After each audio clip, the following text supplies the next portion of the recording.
Everybody can hear it, or be quiet.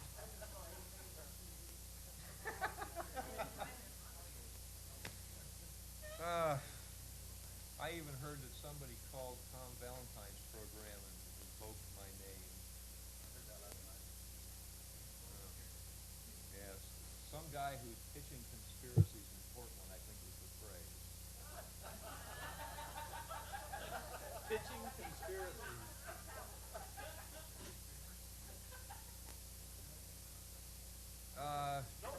Trying to, but it's getting stranger and stranger. Oh, it was not derogatory? No. Well, Paul's. You automatically assume it's derogatory. Yeah. Paul's puppy. Remember the other night? We were in the middle of discussing all this stuff, and the dog walked up, almost on camera and pitched his cookies. I don't take it personally. I get to. Well, but if you're going to be a real paranoid, so you have to see connections in everything. And if you can't interpret a dog's having upset tummy as part of the cosmic conspiracy, you're not going to be acceptable at food talk.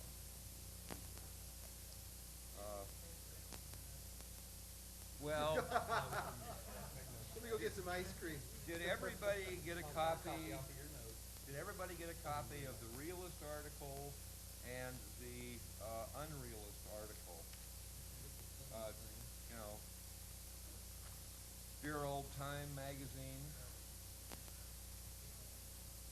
Well, Bertrand Russell had a great line about Luce. He said, he publishes two magazines, one for people who can't read and one for people who can't think. Life and Time. Well, but it's fundamentally true. The fact is that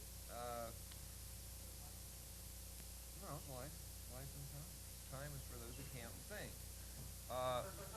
More shots in Dealey Plaza. If you want to go through a textbook case of absolute disinformation, this is it. Here is a passage back to Bernie. He just came wandering in the wonderful California mist. It is raining out there, and it's pushing toward the end of June. And I was worried about running out of water for the garden this year. Oliver Stone, as everybody know about, he's making a movie based primarily on the book by Garrison, on the Trail of the Assassins. Well, it's an interesting thing to note that the people, back in the good old days, actually, it was Luce who bought the Zapruder film. And somehow, mysteriously, 4 of the critical headshot frames got reversed.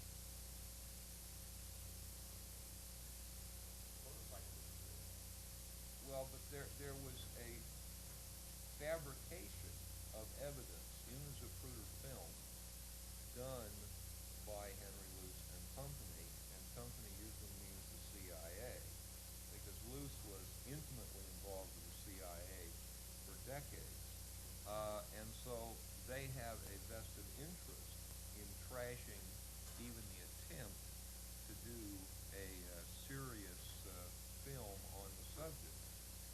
And so I thought it would be kind of interesting to look at this article by Richard Zoglin, whom I haven't a clue who the hell it is, but I'm sure that he gets paid well to engage in what is nothing less than a propaganda activity. If you start looking at it, you notice there are always loaded language all the way through. There's sinister and one troubled little man and rousing and inciting and provoking and flamboyant and vicious assaults and airs and absurdities and dark hints. That's just getting through the first 3 paragraphs.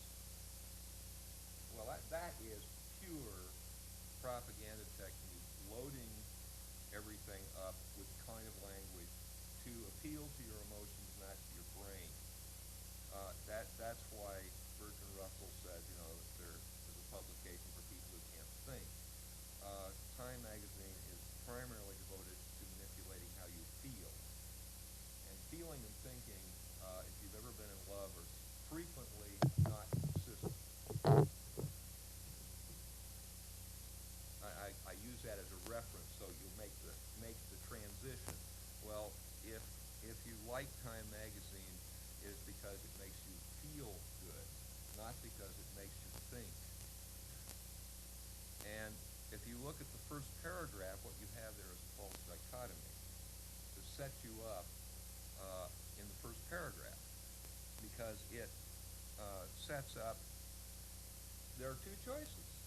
You either have a large-scale, sinister conspiracy behind the assassination, or you have just one troubled little man with communist sympathies and a Mannlicher Carcano rifle.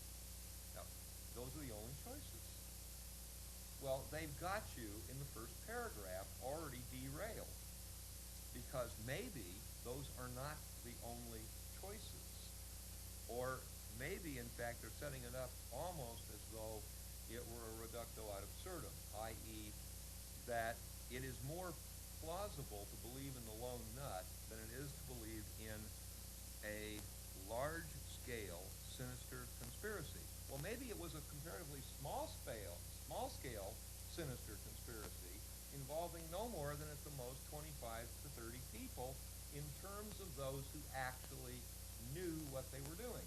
And then you have sort of a infinite proliferation of garden slugs who are, well, most people have the same intellectual relationship to history and politics as the garden slug does in my shiitake log catch to the big son of a bitch with a knife that's going to bisect them.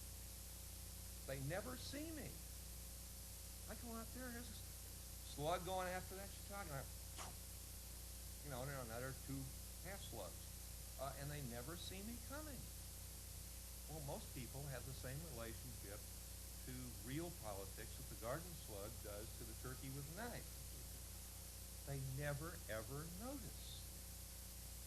And we had, a few people drop in the Persian Gulf on our side. And then we hear how they did this so that we could all go out and protest. That they did it for our freedom of speech. In fact, the OCA is pushing that particular thesis with great enthusiasm, saying that lo and behold, if it weren't for all these warriors going out and killing people who didn't have a goddamn chance, that we wouldn't have freedom of speech. Has anybody ever bothered to stop quacking long enough to notice that every war under the Second Republic has resulted invariably in the reduction of freedom of speech? Every war since George Washington has resulted in the suppression of freedom of speech, and virtually all of the Bill of Rights, every time. And in the period of the 20th century, every war has been the pretext upon which there has been an escalation in the state apparatus, not merely to suppress freedom of speech at the moment, but to continue that suppression at an augmented and escalated level. So that every time we have a war, we have less freedom of speech, less civil rights, less support for the Bill of Rights, and I would like to know why everybody quacks the big lie. Nobody ever went and fought a war for the Second Republic in order to preserve the right of citizens of the United States to voice their opposition to government policy. And anyone who believes that has just had a frontal lobotomy. Because every war results in the reduction of the Bill of Rights as an operating tenet of this society. And that, in fact, due process has been trashed. Not merely in this century, go back to the Civil War. Lincoln did hellacious damage to the Bill of Rights and to due process in prosecuting that war. You know, on the 4th of July, when the what is the neo-fascist group that's now trying to the Oregon Citizens Alliance, the OCA.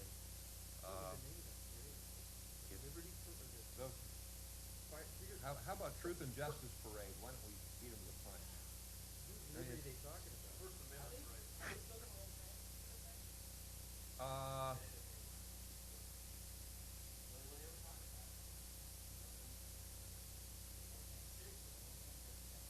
Well, they've done it before. They've done it before in road festivals and 4th of July and whatnot. But this is an important point. Are people conscious of the effect on the Bill of Rights every time there's been a war? I mean, is this something that you're conscious of, not just sort of you know it intuitively, but I mean, is this a real piece of information so that when you hear these brain-dead ambulatory organ donors talking about how all these people went off and bled and died for our right to protest, you can say to them, quack, quack, quack. I mean, are people really conscious of that? Because this is the historical record.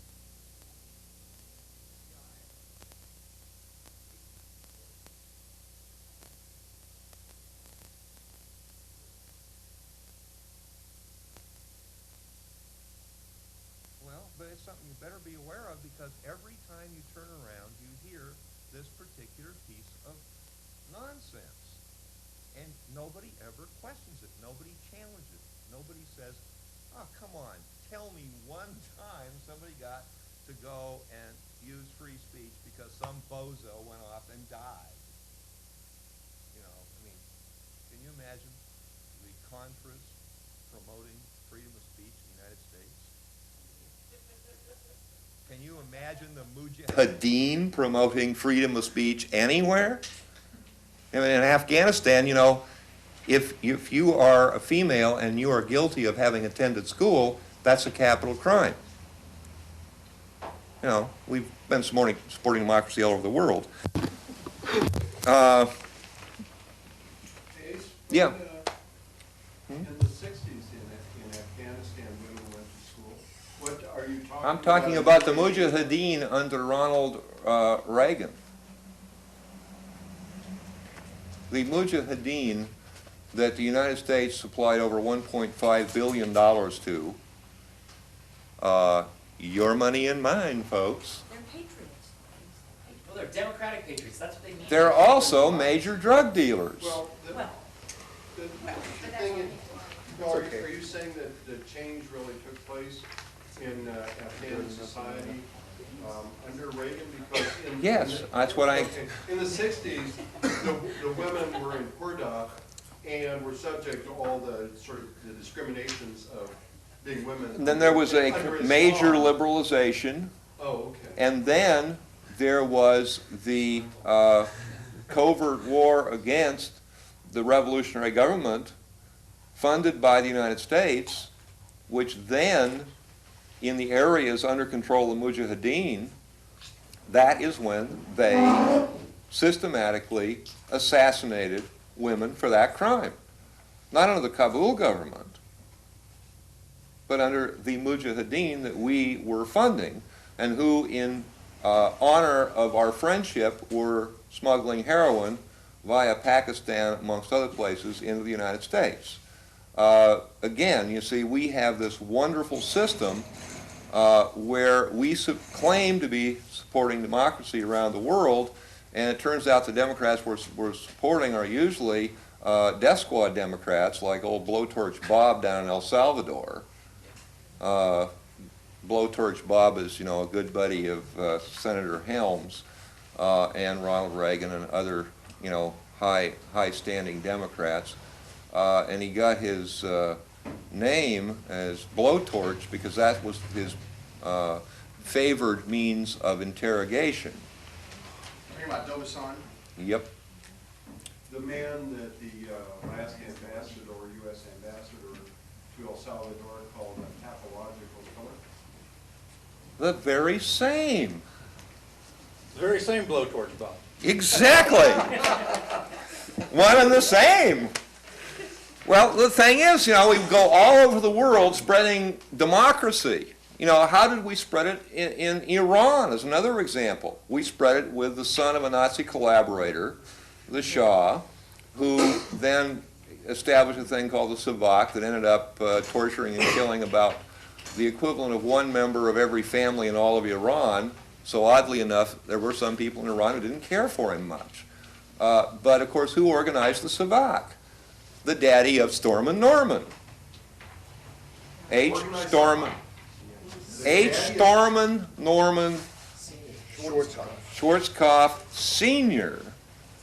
was the police advisor that organized the Iranian police even before the Shah was imposed, then provided the forces to overthrow Mossadegh and install the Shah, along with Kermit Roosevelt and other fun folks.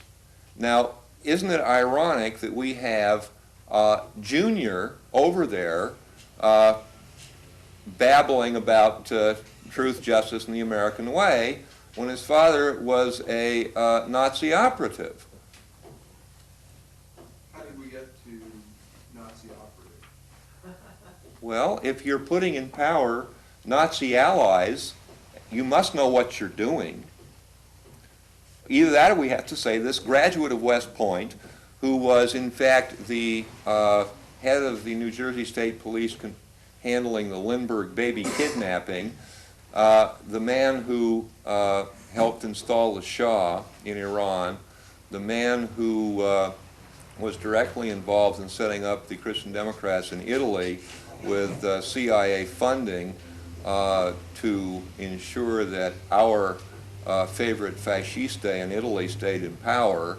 Our guy who was involved, I'm sure, in the Gallon operation, which moved arms all over Europe and established a covert para-fascist system throughout all of NATO and neutral countries, including Sweden and Switzerland, which is a little bit reported.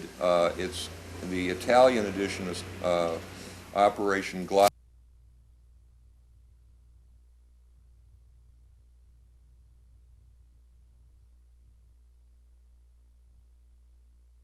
I'm sure named after General Reinhard Gehlen, the head of the Gestapo East for Adolf Hitler, who subsequently came to the United States and worked with Allen Dulles to establish the CIA, and then went back to Germany to found the BND, which is the CIA equivalent in what was then West Germany under Adenauer. So do I think that Norman Schwarzkopf Sr. Fell off the turnip truck? Or do I think he knew what he was doing? Was he working for the British Crown as well? Well, you certainly can't rule it out, but at this point you can't document it necessarily without a lot of digging. Nobody's done the digging. She didn't get knighthood. No, the son, yeah. Which is an interesting thing because Well, under British the... Petroleum Yes. was steeped in there. I mean, they had a lot invested, so I mean, he's got a sense in the round way. Well, There's definitely- Anglo-American connivance is so massive, so systemic, and so structured since 1789 that unscrambling them is a little bit like taking an omelet and putting it back into the appropriate eggs. I mean, if you can run the film backwards, you might be able to unscramble MI6 and CIA and et cetera, et cetera. I mean, how do you unscramble something like the KCIA and the CIA, or DINA from Chile and the CIA, or how do you factor out Lyndon LaRouche, who is now in fact under investigation in Sweden on the Olof Palme assassination? And then you find who are the footnotes in Barbara Honecker's October Surprise, Lyndon LaRouche. It's getting so bizarre. So now, going back in a long circle to the film that is being worked on by Oliver Stone, this article goes on and it talks about flamboyance and yada yada, but they say an early draft of the script, which he's been keeping secret. Well, how the hell did Time get it? I mean, are we back to DebateGate? Yeah.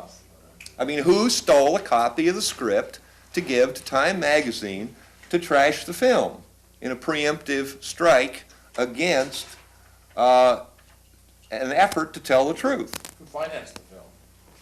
At this point, I don't know. That's not in the article, and I don't know personally, but I know a lot of people who are involved, at least peripherally, and they're all the people who have been doing all the research for all these years, and Oliver Stone is bankable. Yeah. Let's face it, he could make a film on, gray-nosed aliens for poo fog and probably get funded. Well, establishment money, it's gonna sort of point fingers at him, I think. Dino De La Renta produced a lot of this work in the past. He's got plenty of dough. Well, but they never answer the question of who stole the script. If he's keeping it secret and they have a copy, how did they get it? Wide-eyed conspiracy buff. Well, they drop that, at the period or at the comma, and then they talk about, how it's been attacked vigorously by the Washington Post.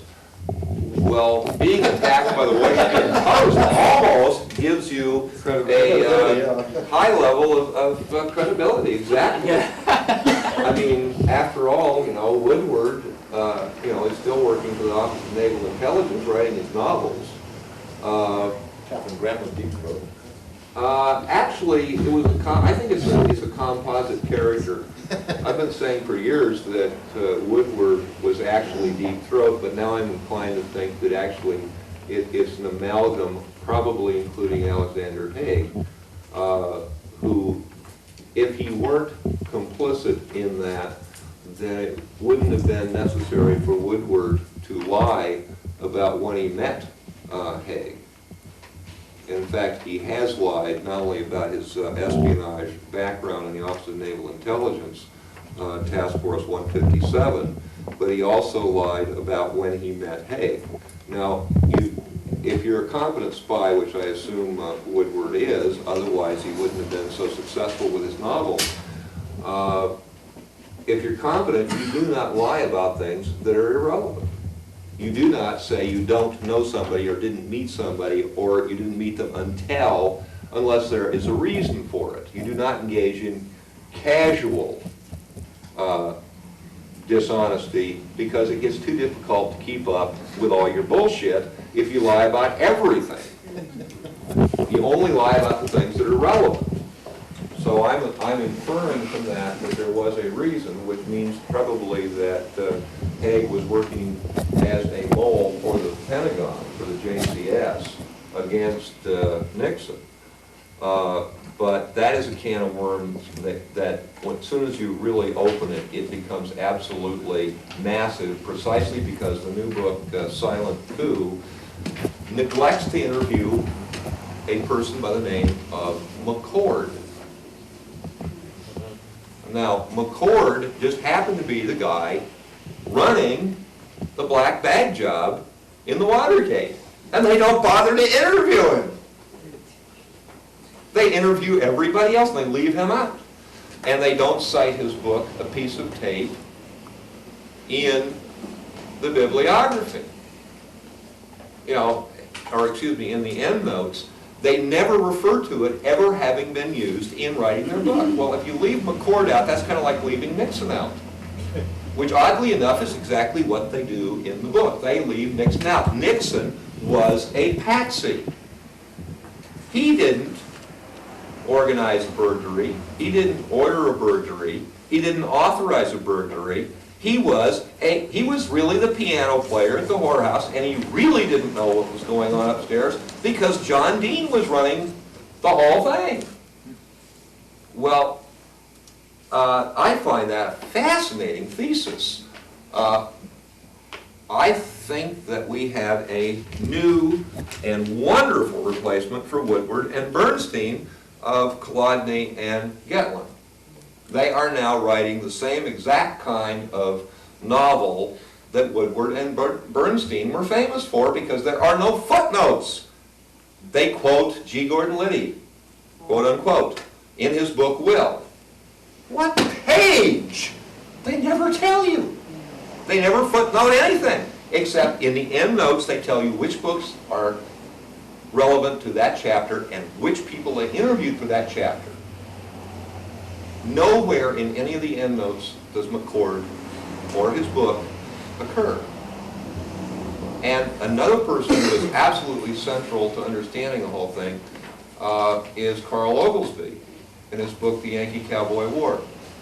That's not even, mentioned. That's memory hold. But you cannot accept their thesis without memory holding absolutely critical aspects of the whole case which come out in McCord and Oglesby.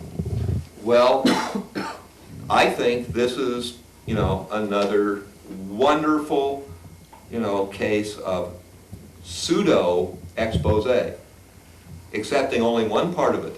They just, Woodward. That I liked. They just, shoved it in and broke it off in Woodward, which I think is just wonderful. Well, he is one of the most dangerous disinformationists of the 20th century, precisely because the garden slugs have never noticed that he is a professional liar.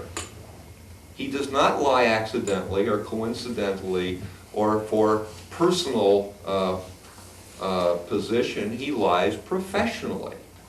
I've been talking to people about how do you understand people like this and how do you understand the world? And I've been trying to think of a metaphor that would work, and I was talking to somebody, I said, well, when you go to a movie, and you see Vincent Price up there on the stage biting someone on the neck, do you go home and believe that, Vincent Price bites people on the neck?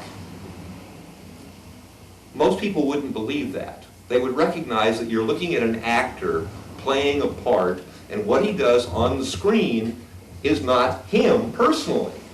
They recognize the distinction between a professional actor and a real person. Well, if you look at Bob Woodward as a professional actor, then you don't have to confuse him with a real person.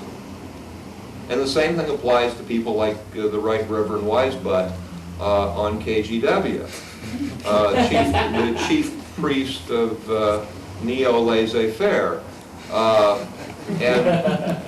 And then people like Russ Scumbag, who's now on KXL. The guy, they decided, look, if you're going to have a stone cold fascist on KGW, what are you going to knock him out of the ratings with? Bring in a Nazi.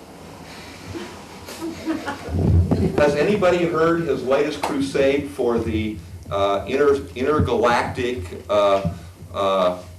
rock? Well, there was a meteorite that missed the Earth by 6 hours. So he wants to get Danny Quayle and the space program geared up so we can blast this asteroid out of its orbit in the event that it's going to collide with the Earth. His name is Rush Limbaugh. Oh, I know who Rush Limbaugh is, but I didn't. That's really weird. But what he was doing a satire on anybody who says you cannot piss in your own soup forever without tasting it. His theory is you can piss in it forever and never taste it. Read Woodward? Limbo. Well, actually, he hasn't done that yet, but we're looking forward to his next novel. Well, when he interviewed Casey, supposedly. Does anybody believe Casey is dead? I ask. What is the consensus here? How many people believe William Casey, 1, had a brain tumor, 2, had an operation, or 3, died? How many people really believe that? I don't know if he ever existed. He's a closet.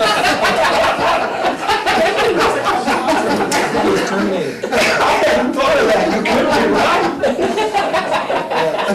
Another option is, well, that you might believe that he died, perhaps he was, put to death.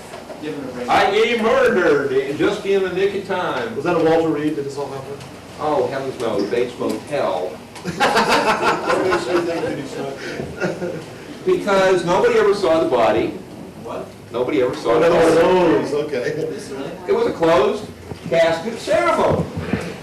Nobody ever, that I could, trust as far as I could throw them, has ever verified that one, what do we got to go on? We've got the fact that there was a quote-unquote funeral, right? Oh, goody. Well, let's all get together and pretend. Then we have Bob Woodward writing, or no, it was Vail writing the book Bob Woodward. Well, you would think it was Vail who wrote Bob Woodward because of the way if you look at the cover of it, I mean, Bob Woodward was like this and Vail was like this. Why would they want to keep him alive? Well, personally, I can't think of any reason in the world why anyone would want him alive, but on the other hand, is there any reason to believe he wanted himself dead? And if in fact that was all merely a convenient shuffle off to Buffalo number to basically avoid having to go back to Congress and say, I promise to tell about as much the truth as I can get away with. Well, don't you know what the oath of tell the whole truth and nothing but the truth, so help you? It'll be informal. Well, that was the Attorney General. He didn't have to be sworn when he testified in a trial recently that his chief assistant for 17 years got popped on a coke charge. It was a professional courtesy, which I understand is the same reason that lawyers can get carried by sharks from the sinking ship to the shore. Funny how he's gonna run Professional courtesy. Take Heinz's spot in Pennsylvania. Well, yeah, it's about as funny as a sack full of barbecued babies at a vegetarian PTA meeting.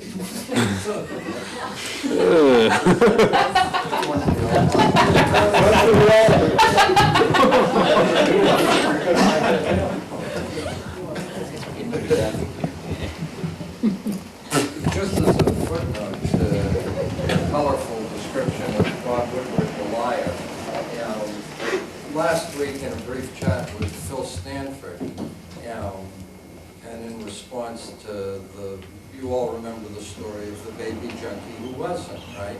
Who won a Pulitzer Prize. Well, Stanford says to me, oh, you knew, of course, that Bob Woodward was Janet Cook's editor at the Washington Post at that time. And I said, how the hell would I know that, Phil? I don't know the inner workings of newspapers. How would anybody know that? And he said, well, it just was a fact. Now here was a case of a Pulitzer Prize winning story. There was total fabrication, dreamed up out of whole cloth. And won a Pulitzer! Won its Pulitzer Prize. And the editor to whom the Pulitzer Prize winning quote-unquote reported was Mr. Vail. Now I think that's, Well, it's anecdotal, but it's significant. It gives you a feel in terms of for- his general thesis. for his professional ethics. Yeah. Well, I mean, the fun about, if you look at these people like they were actors, here's the script, they're on the, on the stage, there's the camera, they're up there, they're doing their shtick. You don't confuse them with real people, therefore you don't try to judge them by the standards that you would apply to your friends, family, and normal human beings. If you try to confuse those two realities, you're going to be totally frustrated constantly because you're going to forever be in a position of Alice in Wonderland. Nothing's going to make any sense. I mean, how is it possible, for this schmuck at time to describe Jim Garrison as a wide-eyed conspiracy buff? A wide-eyed conspiracy buff. This is a guy who has been elected district attorney of New Orleans, is currently sitting, I believe, in his second term as an elected judge, who went up against the entire espionage apparatus and its silent and not so silent partners in the media to try and break a corner of the Kennedy conspiracy case. How can this person be described as a wide-eyed conspiracy buff? I mean, they tried to frame him on a bribery charge, They tried to entrap him in a homosexual event in a men's bathroom in the LA airport. They tried everything up to and possibly assassination to shut him up. A person like that does not live this long if they're too wide-eyed, i.e. naive. This is not a naive person. He may not, in fact, be an angel because there are substantial rumors of connections between he and organized crime involving Carlos Marcello and some other not very savory types, which in fact some of his cleanup on some of the allegations have been, shall we say, less than sterling. But to accuse him of being a wide-eyed conspiracy buff constitutes, I believe, absolute slander. But you know how many years it takes you to sue an outfit like Time? Forget it. He's not going to bother. So they can get away with it. And you keep going through this article, and you just have all this wonderful trash in here. Garrison is considered somewhere near the far-out fringe of conspiracy theorists. What? They apparently have never read Paul Krasner or The Realist. Yes, sir. Well, if they think he's far out, let me remind people, and I pass out The Realist because I want people to understand that if anyone ever accused Paul Krasner of responsible journalism, he might sue.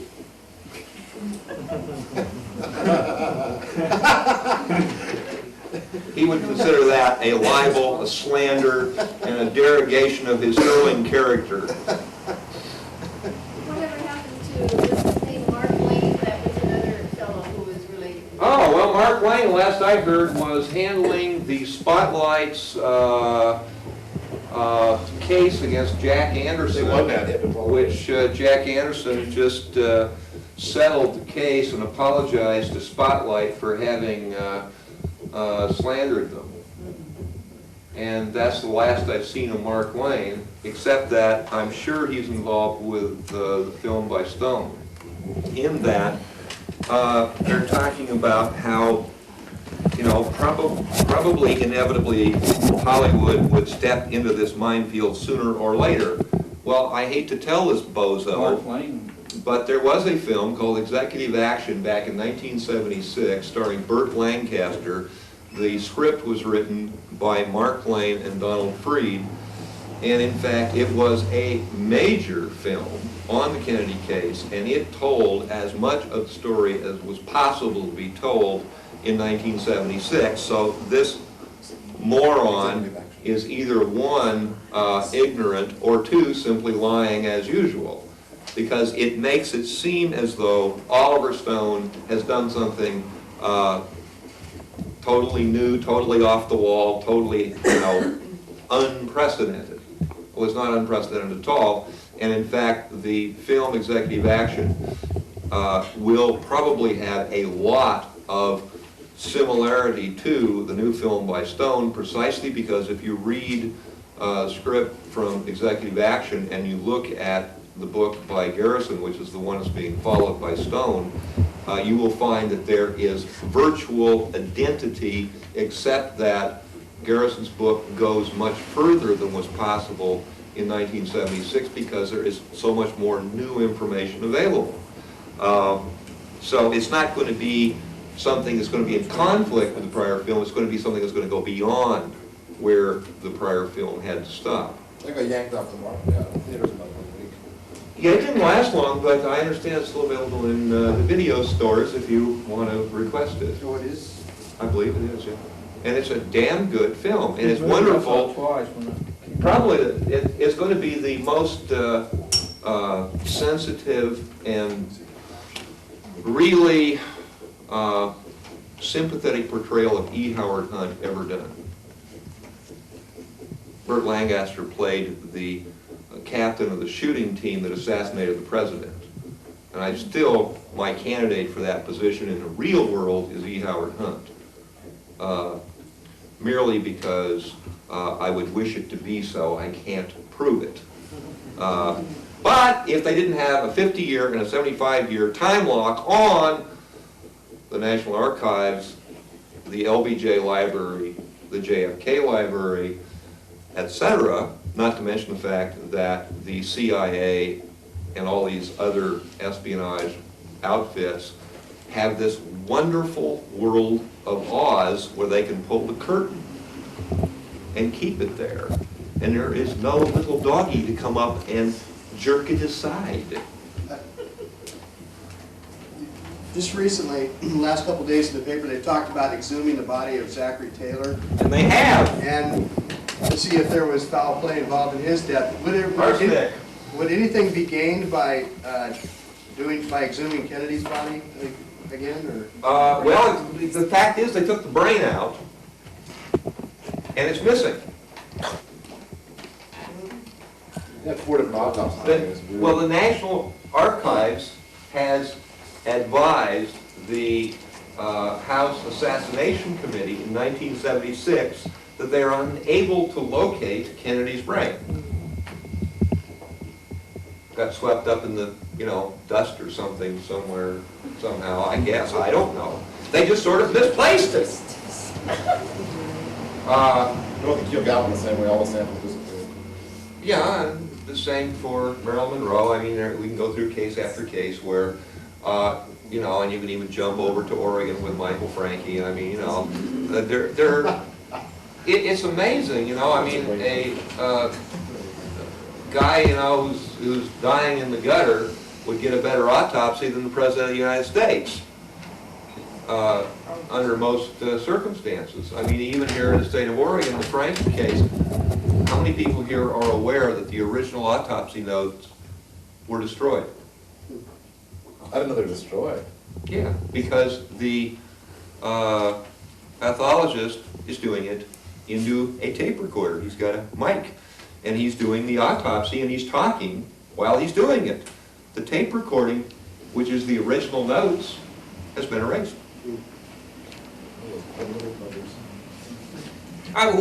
What kind of nutcake world do we live in when you have the assassination of an extremely important person, either in the state or in the national scene? The people handling the case suddenly look like retards out of a remedial course in criminal forensics. Oh, what kind of moronic nonsense is that? It can't be. It has to be carefully planned. Exactly. They either fell off the turnip truck or they didn't.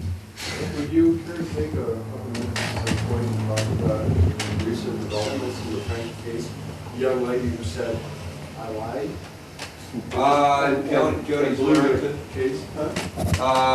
Yeah, why don't we save that for a little bit, because I want to keep going through this goddamn Time article. It is just the most, this is like going through a sewer. Right.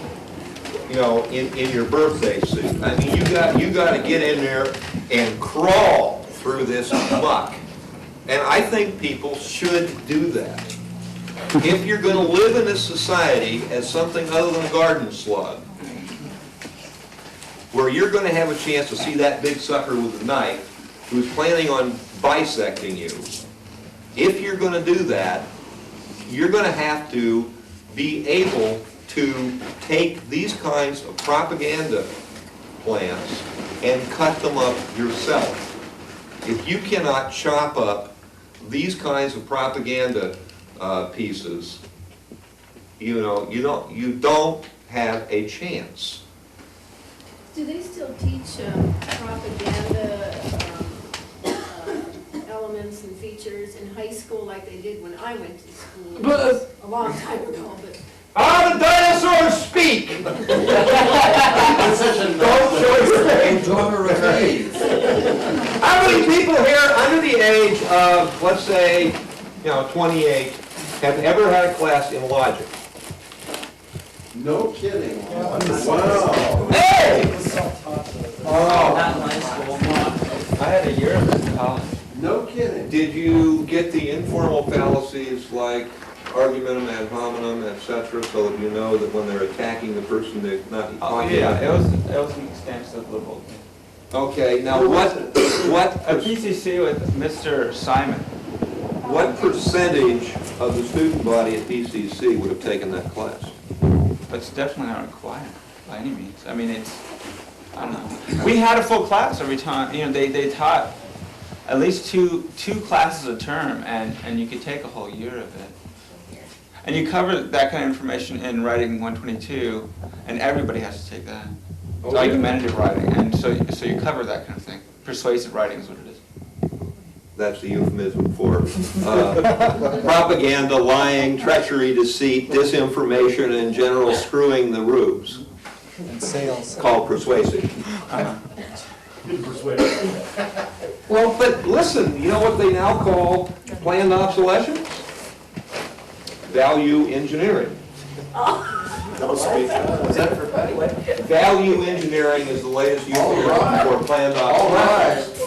That's where you engineer the value out of the product. I'm not joking, that was my last job, the last corporation I worked for. No, I didn't.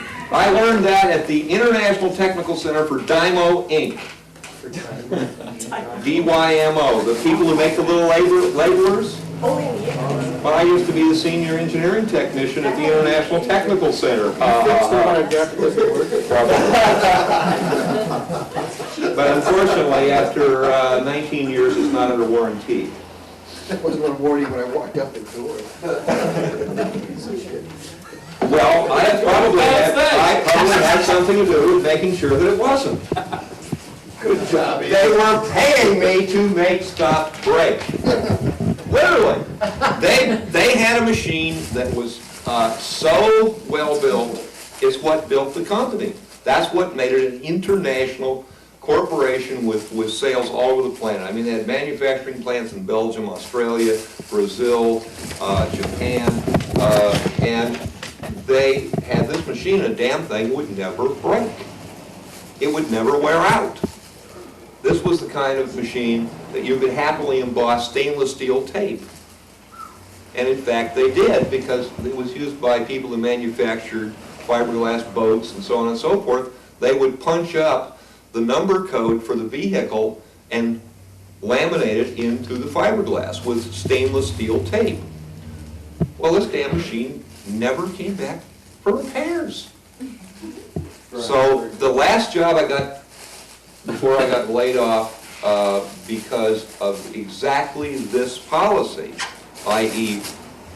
the new world of making shit that is designed to work until the warranty expires. Like cars, TVs, you name it, everything.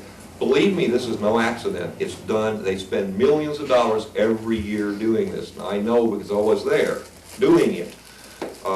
Confession time. What we were doing is we were taking zinc die-cast gears out of the machine and replacing them with Delrin injection molded plastic parts.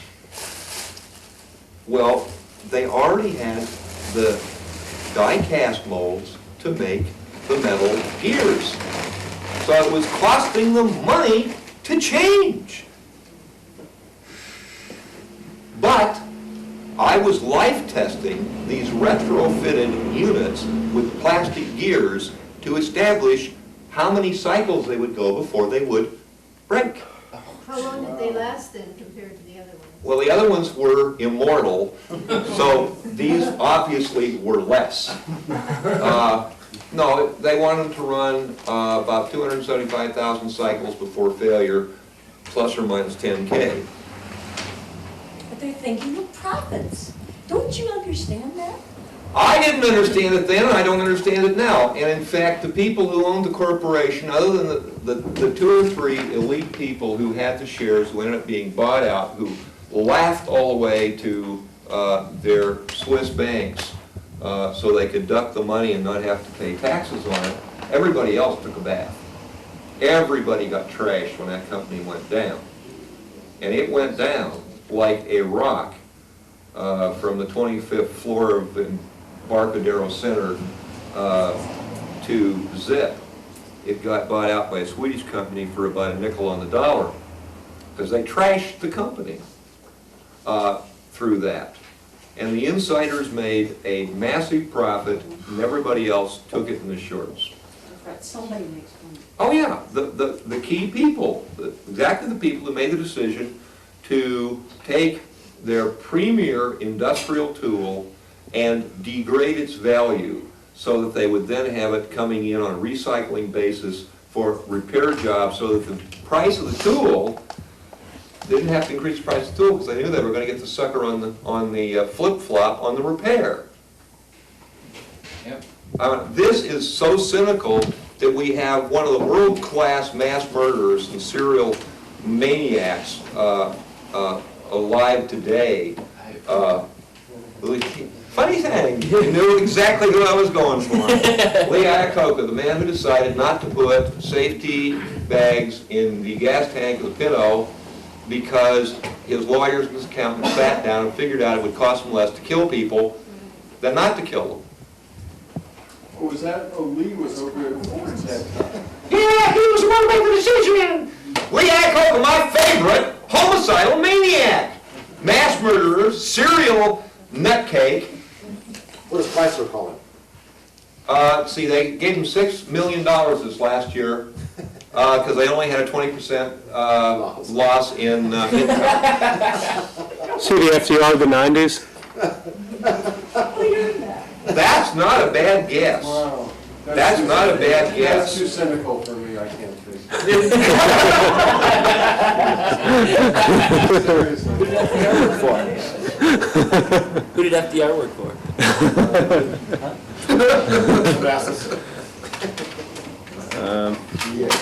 Standard Oil, among others. Oh. Well, FDR was the fascist who saved the nutcakes from themselves. Yeah, well, he did that. I was talking to the father of a friend of mine who was born in 1925, and he was telling me right here in Portland, Pioneer Square, in the 30s, they had people on every corner on soapboxes denouncing the government and calling for revolution and just jumping up. And so FDR said, well, gee, if we start the CCCs, take all the young guys who might otherwise be down there listening to this, out in the country where they can build little roads and things way far away from these agitators.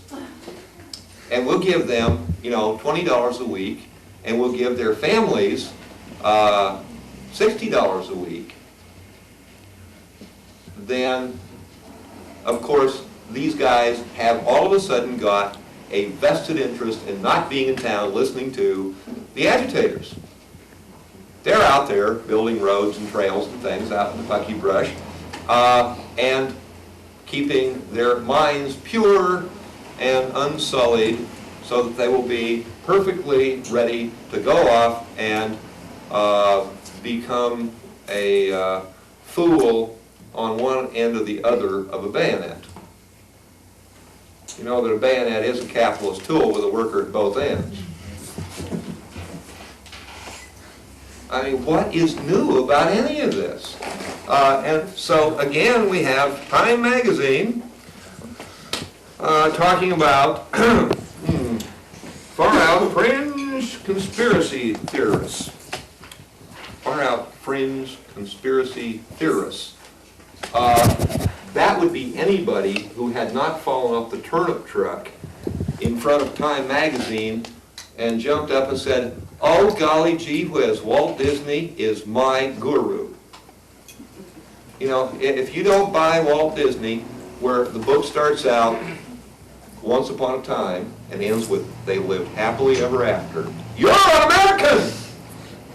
In fact, they used to call people that for precisely the crime of acting like they had a brain that functioned.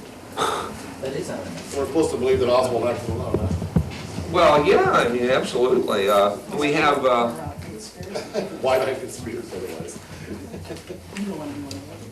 Then, of course, in order to write a good propaganda piece, you have to do something really, really good, like you have to you have to tell the truth so you can debunk it.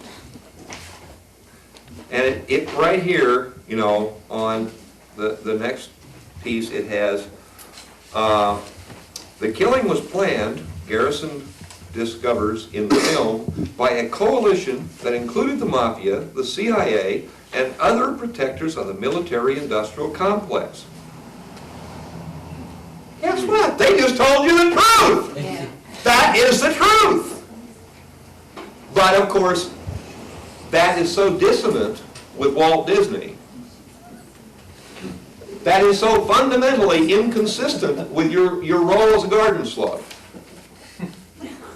That is so out of sorts with the kind of mind trash you get through the Tube, the Blatt, and most of the publications that you can access, that you're going to go buy that at about 120 miles per hour, and it's never going to dawn on you, if this is working properly and you're not paying attention, and you're not supposed to be, because by now you're supposed to have a case of MyGo. All you've picked up is the emotional terms that are loaded in here. Far out fringe, conspiracy theory, you know, bought the version virtually wholesale. Well, when you buy things virtually wholesale, that means you're a sucker, right? I mean, you've got all this stuff loaded in, and then they tell you the truth. But by the time they tell you the truth, you're so emotionally prepped to discount it that if you don't have your antenna out and you don't throw on the brakes and stop, you're going to go right by it. And you're going to miss it because they told you the truth. Except they do it in a way to make it appear ridiculous. Because this is in the film. Oddly enough, that is what Garrison said in his book. It isn't this fictional Garrison in the film who says this. It is Jim Garrison, the former district attorney of New Orleans, who said this in his book. Yeah, he didn't discover it. But they're confusing you between the film and the reality. And I'm constant. I have this problem myself. I'm going along happily, and I look up and I see Norman Schwarzkopf, you know, everywhere. I mean, he's sort of become the logo of the Brave New World.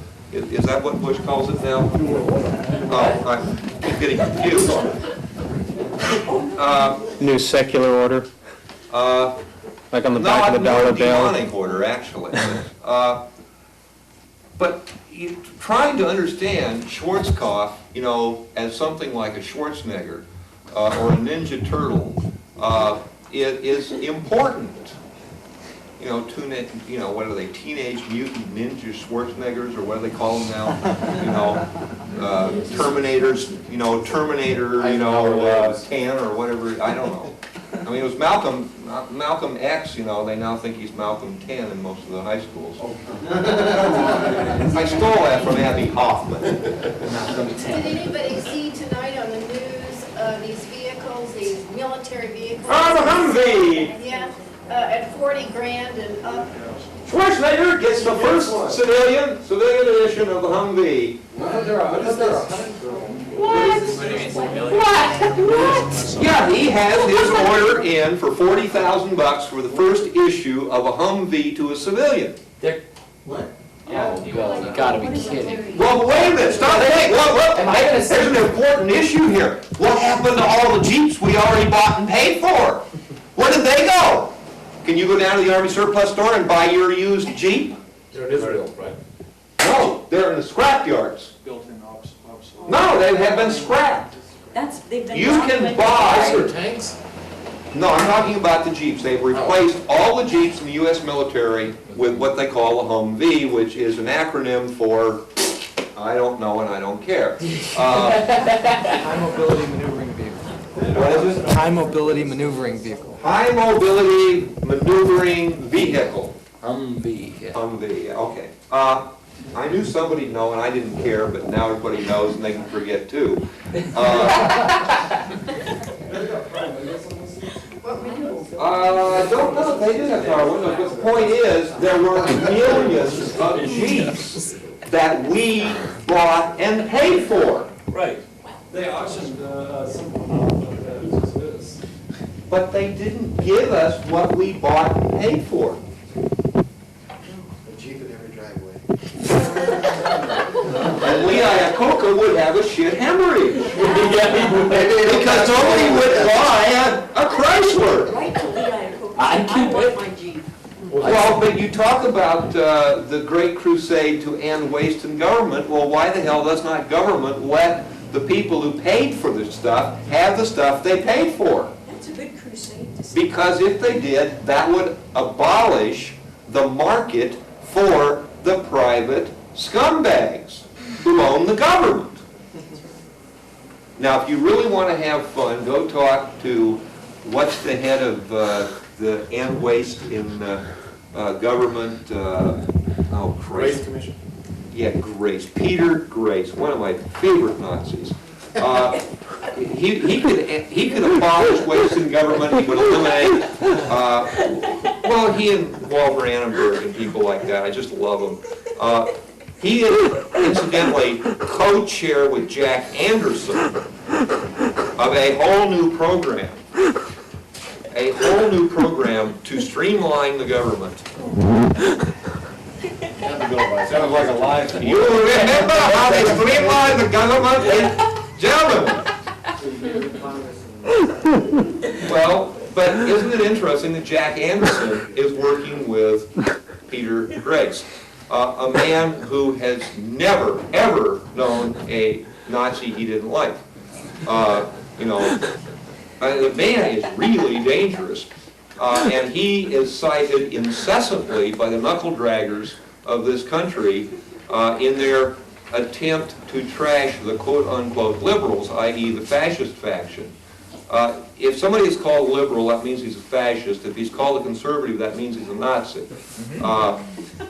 And frequently, irrational to boot. I mean, seriously irrational.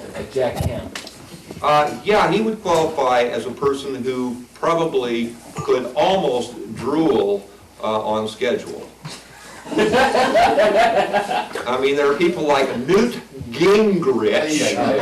Newt Gingrich. That sounds like something that you would turn over a rock.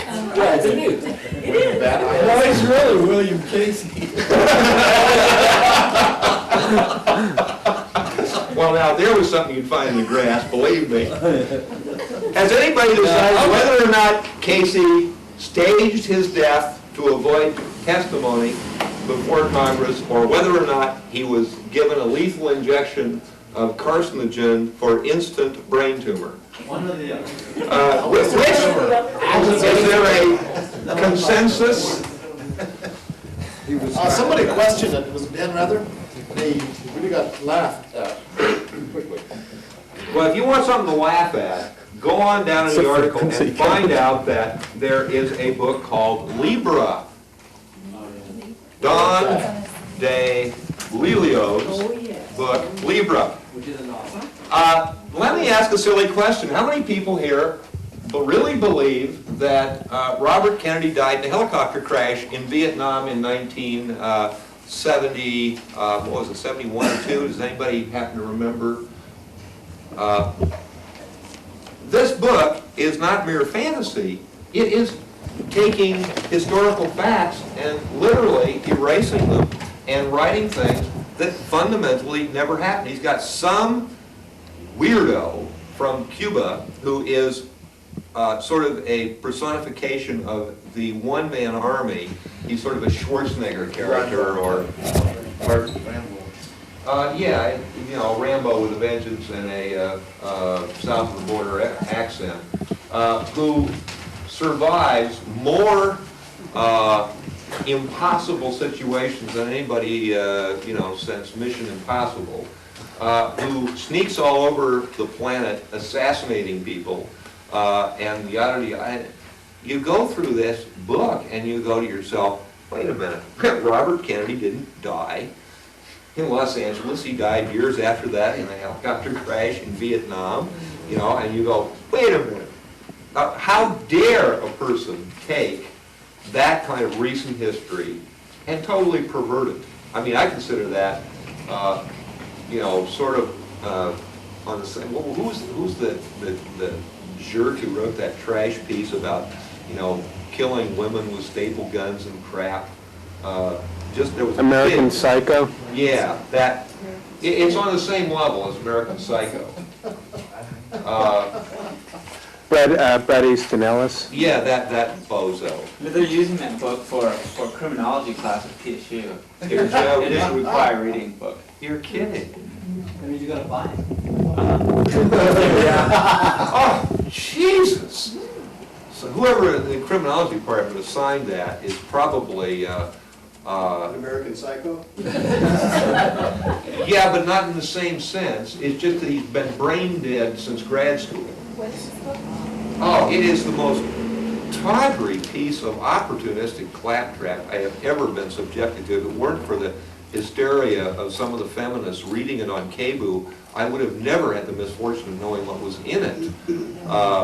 I mean, they read chapter after chapter on KBOO, and I'm listening to this going, Jesus, this guy not only a bad writer, he's dumb. Not only that, what he's writing is absurd.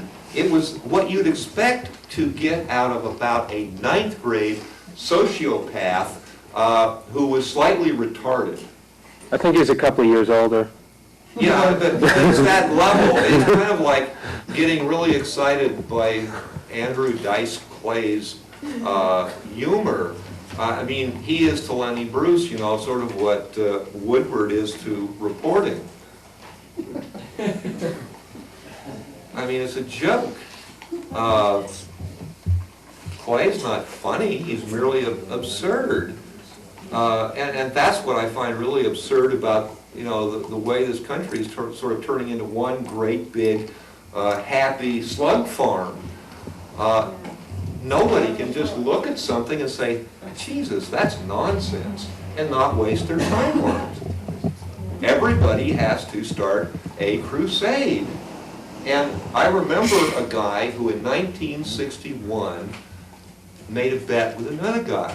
And he said, the American people are the stupidest creatures on the face of the planet. The other guy said, yeah, that's probably true, but so what? He says, I'll make you a bet I could start a movement to put clothes on Carolyn's pony. Carolyn Kennedy had a pony at the White House that wasn't wearing pants. Yeah. And the other guy said, oh, come on, nobody would join a movement to do that. He says, I'll bet you $100 they will. And goddamned, if he did not have, he had to get 30 people that he was not paying money. I mean, not a rental mob. No. He had to get on 30 honest, God-fearing Christians. And he found them. And he made his $100. He actually got and you can go back and look this up in the magazine for people who can't read, Life, which has great pictures of the protesters at the White House, clothing the animals. There was a lady in California did that with all the cows along. She was pushing that. Well, I had one of those talk shows. If it's any consolation, the horses who pull the carriages in Portland have diapers. We should. Well, actually, they have a very clever thing. They have a little catcher that runs up under the tail. And I'm assuming they only use mares. Oh. But that has not been established empirically. Gelding. That doesn't make any difference in terms of urination. I'm gonna walk from park and lay on my back and do a test to see if sex is some diaper horse. Well, so we have, this great program on the assassination run by Time magazine, and then we leap over to, lo and behold, The Realist. Well, it's kind of interesting because, first of all, I don't know Bush's father's name. It's not Preston, it's Prescott. No, Prescott. Roger, did you get 2 more copies? Let me pass a few copies back for people who came in late. Is that from the summer issue? Pardon? Summer 1991 issue of The Realist. Well, there's some interesting stuff in here, but there's also some real screw-ups in that, and as I said, never ever accuse Paul Krasner of responsible journalism, or he will just go straight up and turn left, because he has never ever wanted to be a responsible journalist, because you get that every day, everywhere. And that's, sort of, the daily feeding of the garden slugs. And he wants to avoid that. Well, sometimes he gets a little bit flaky. For instance, Felix Rodriguez, in 1959, when Fidel Castro took over, Rodriguez was 18 years old. He was born in 1941. So the chance that he was the commander of the Cuban police for Batista is kind of limited. Well, what does he say that? Bottom of the first column, he says, That was hard to come by. well, it says, headed by former Cuban police commander Felix Rodriguez. Well, Rodriguez was going to a military academy in Pennsylvania about the time that the revolution succeeded, and he was 18 years old in 1959, so his prospects of being the Cuban police commander are kind of limited, even though he did have an uncle who was an official in the Batista government. And I mean, all right, that's a little, error there. Anyway, then it says in the next column, just above the picture of the trickster and the twisted shrub, then officially, Rodriguez claims he quit the CIA in '76, just after he was sent to prison for his role in the Watergate burglary. What? He was not at the Watergate burglary. Yeah, that's the first I've ever heard of that. Well, believe me, that is. But you want another little piece of Krasner memorabilia for those of you who are not old enough to remember those days when Krasner was doing The Realist the first time, i.e. back in the 60s and 70s. He was the person who did an article explaining how Kennedy's throat wound was enlarged between Dallas and D.C. by LBJ and gave a whole new meaning to the word necrophilia.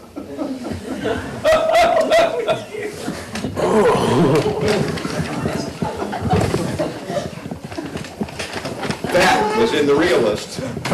And it was not phrased so delicately.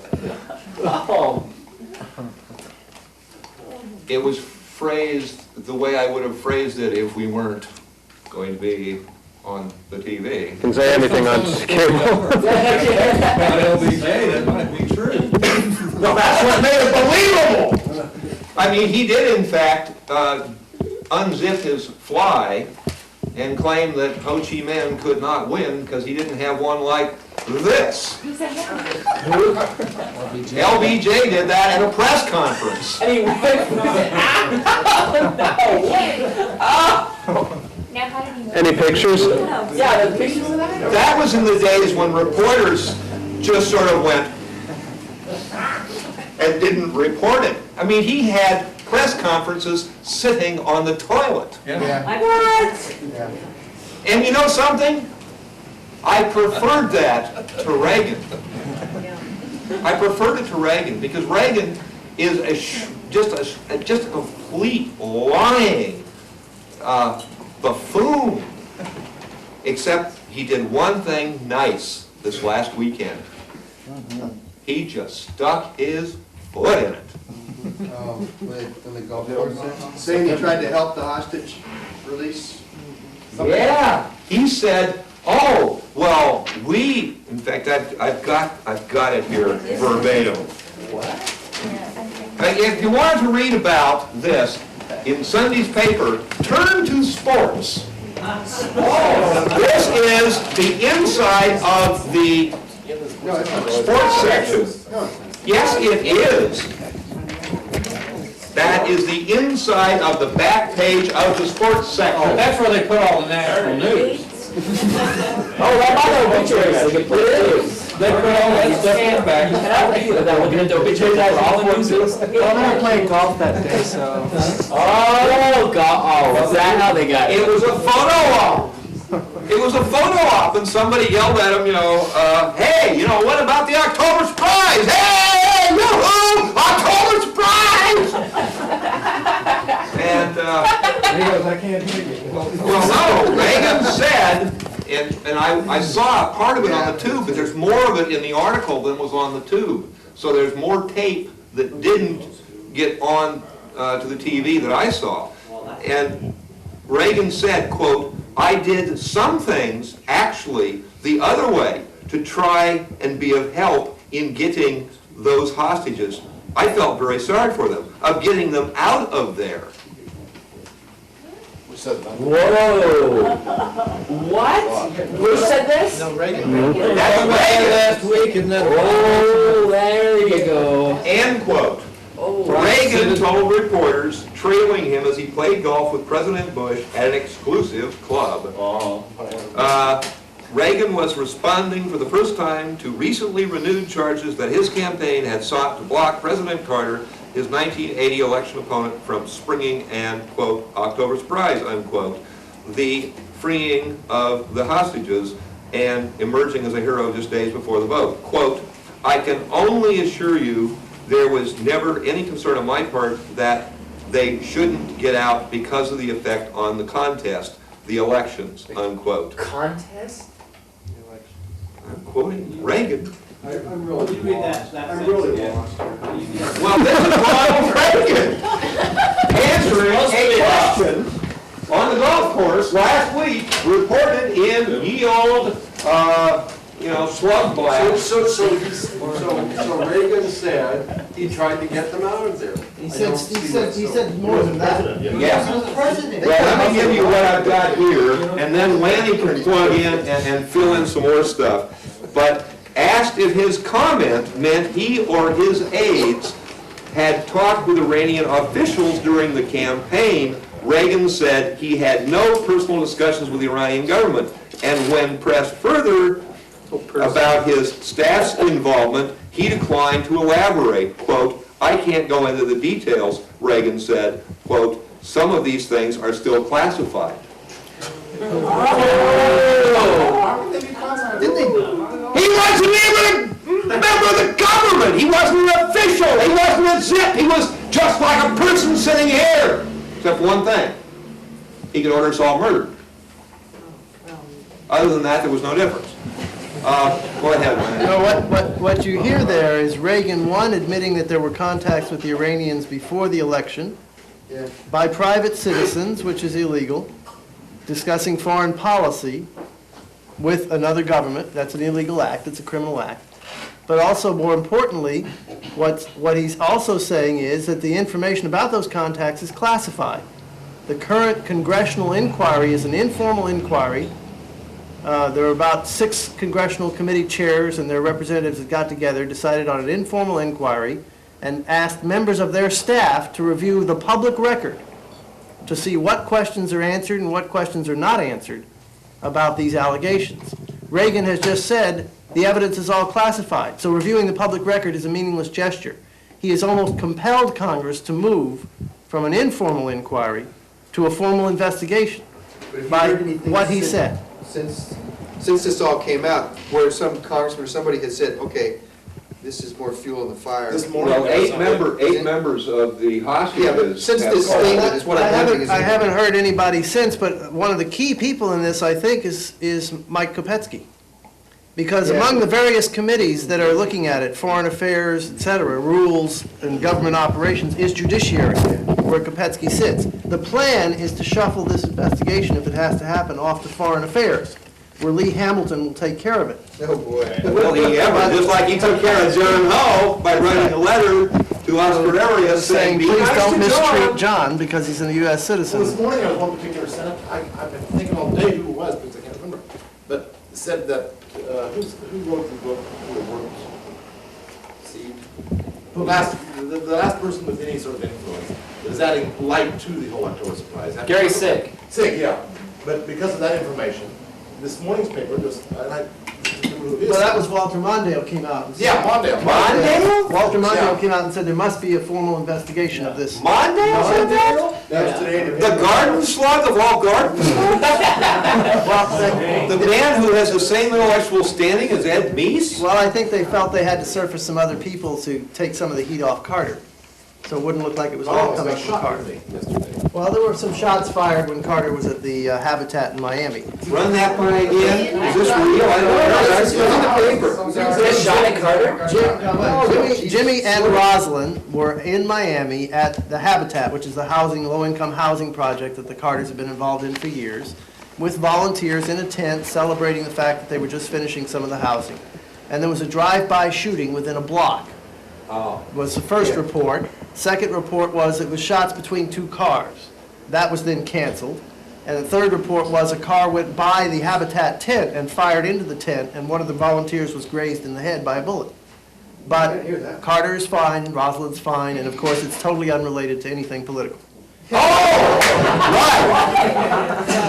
Did they use a devastator? Well,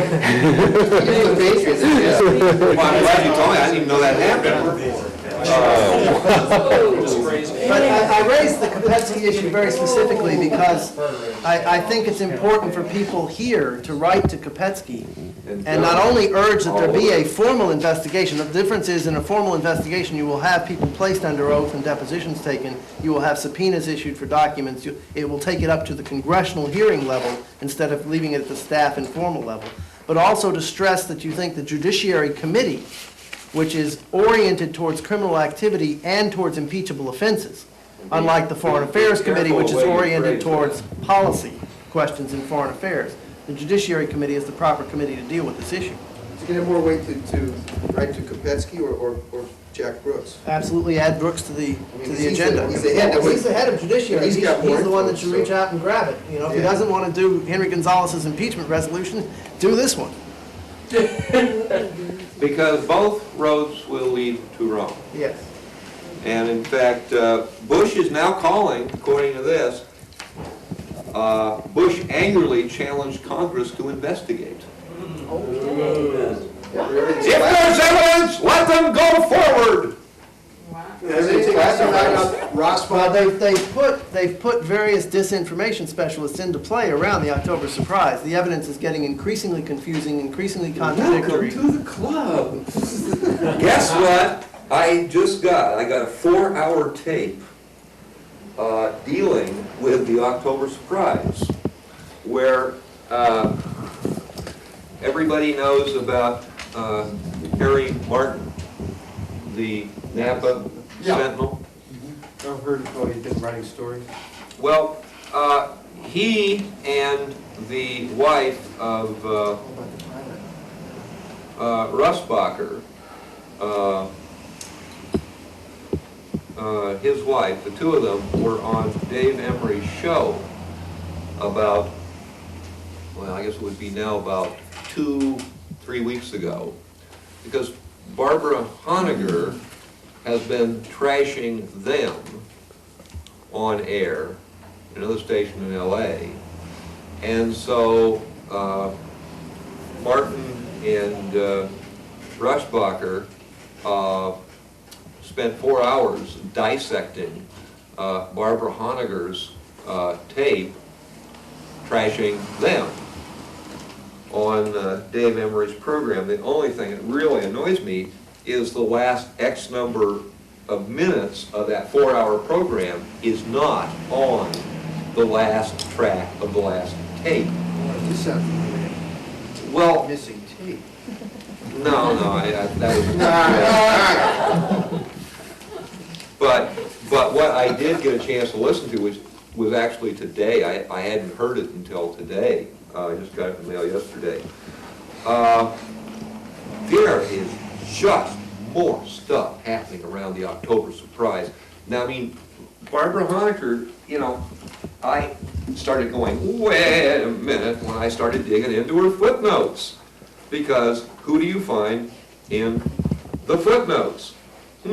Executive Intelligence Review, the New Federalist. Because I was working on a specific case with another researcher, and for that reason, since that's what the spy-based printout gave me, was basically Honecker's book is one of the principal sources on the sub-case that I'm looking into. So I got into that little section in the book, and then I, of course, immediately leaped to the footnotes, and who do I run into?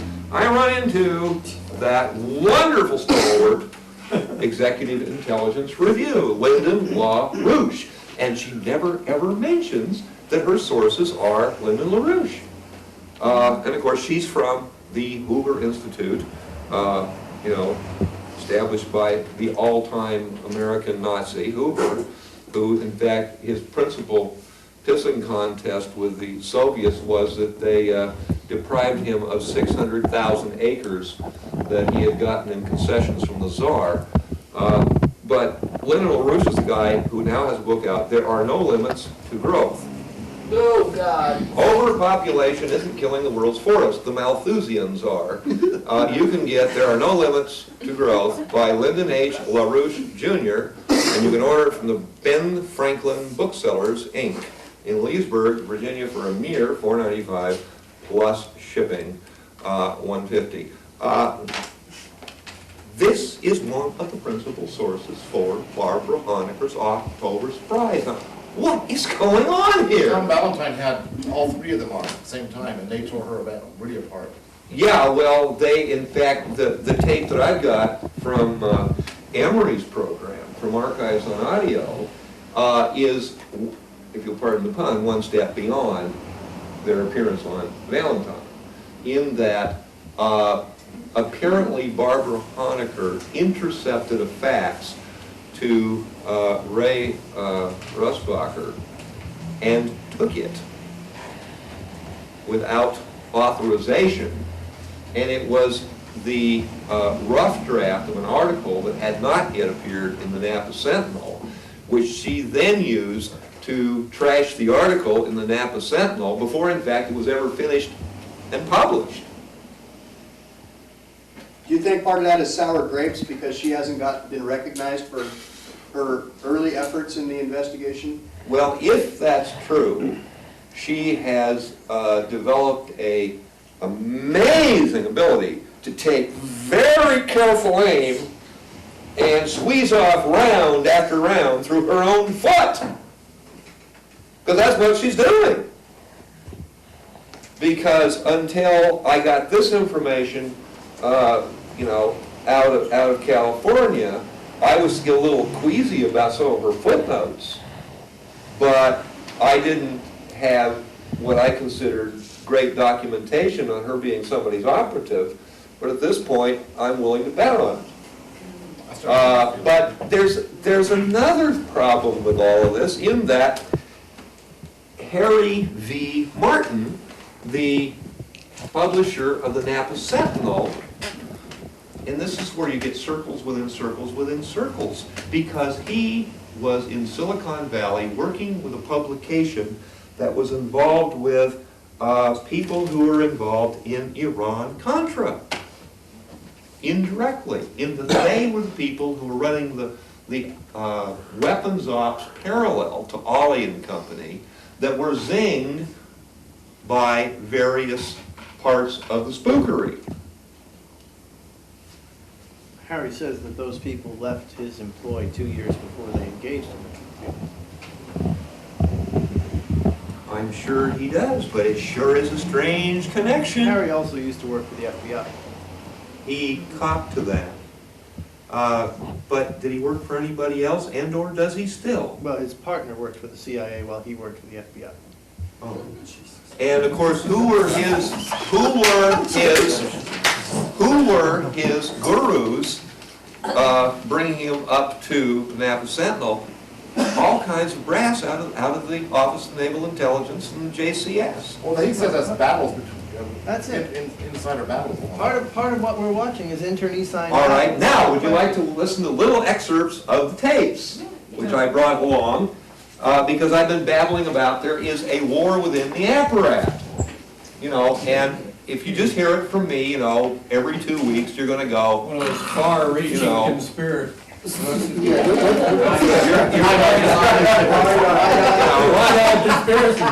Yeah, exactly, right, one of them are. Well, I just thought it would add a little color to the program to listen to somebody else basically saying the same thing, but they're doing it on the basis of their own background and expertise and research. So let me fire up the first clip. About Barbara giving information to the FBI. One of the points that a lot of people are not aware of, and I don't get a chance to make it as often as I would like to on this program, but the federal intelligence system is anything but monolithic. It is highly factual or factionalized. The factions battle each other, and one of the most virulent and long-standing of these rivalries is that between the FBI and the CIA. They have, although they cooperate in certain areas, they also battle bitterly at times. And among the questions that I have in this whole thing is whether, at least to a certain extent, we are looking at an FBI-CIA tiff under the circumstances. Oh, definitely. But I think you find also that there's a military intelligence CIA tiff, which is probably more predominant than FBI. In fact, Webster might have been there to help bridge the two FBI-CIA gap, but I think you're finding the military intelligence community, and it begins to show up in things like Kiss the Boys Goodbye. It begins to show up in some of these other types of materials where they are really becoming irritated. By the way, that book is about the continued existence and cover-up of that existence of U.S. prisoners of war in Southeast Asia. It was co-authored by Monica Jensen Stevenson and William Stevenson. Monica, a former producer for 60 Minutes, William Stevenson, the author of A Man Called Intrepid. They have been interviewed on this program. Harry has also accessed their work in the Sentinel. Listeners can contact Archives on Audio for a miscellaneous archive show in which I interview those authors. And also, this will give you a clue to what we're doing too. One of the main sources they used for some of their information was retired General Eugene Tye. Eugene Tye was the chairman of the board of my magazine. He was a very close personal friend. He's the one who introduced me to Bobby Inman, Admiral Shapiro, the head of Naval Intelligence, and I mean, this will just give you a clue why we are able to obtain some information. But we could blow this whole story wide open by telling the world who Gunther's boss is.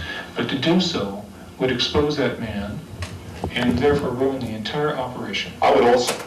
Whose boss is Gunther is the pilot. Run that one back through one more time. Gunther's the pilot who says he flew George Bush to Paris. And back in an SR-71.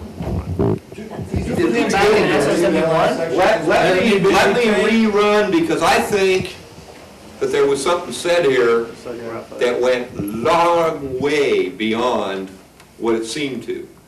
Because I've been saying there's a coup d'etat in the works against Bush. And I think that's what he's talking about. Well, Russbacher is the pilot. The guy that's talking. Yeah, he's the pilot that is currently in Terminal Island Prison on some kind of weird charge. Misappropriation of government aircraft. No, I think isn't it he impersonation of a federal attorney? I think There's some trumped up. is the charge that he actually pled guilty to. Was impersonation of a U.S. attorney, I think, was the official charge that he said no contest. But Brennick claimed he never knew it. Well, according to everything I got on the tape from these other people, Brennick does know him. Right here in Stanford, Oregon, they all know each other. So let's... I'm not quite clear on who these people are who are on this tape. Well, the people on the tape is Henry Martin, who is the editor of the Napa Sentinel. The Napa Sentinel has been breaking case after case for the last couple of years in terms of spookery, drug dealing, gun running, all kinds of stuff. And it is because Martin is wired in, apparently, on the military side of the espionage apparatus through the Pentagon, principally through the Naval Branch, Office of Naval Intelligence. as well as having contacts in the civilian sector with the FBI, because he copped to being a FBI informant for years in Silicon Valley. But apparently his principal connections in the apparatus are through ONI, Navy, military, Pentagon, which he is, I mean, let's face it, they're feeding him information. If he is not, in fact, one of them doing it in a coalitional activity, in a conspiratorial activity, assuming he's straight, they're feeding him. They're giving him information. And he's running it. Well, that's perfectly legitimate. I mean, if he is an absolutely straight arrow journalist and somebody gives him information on the October surprise, then running it is not a wrong thing to do at all. But he has been ahead of the national media case after case after case for the last couple of years.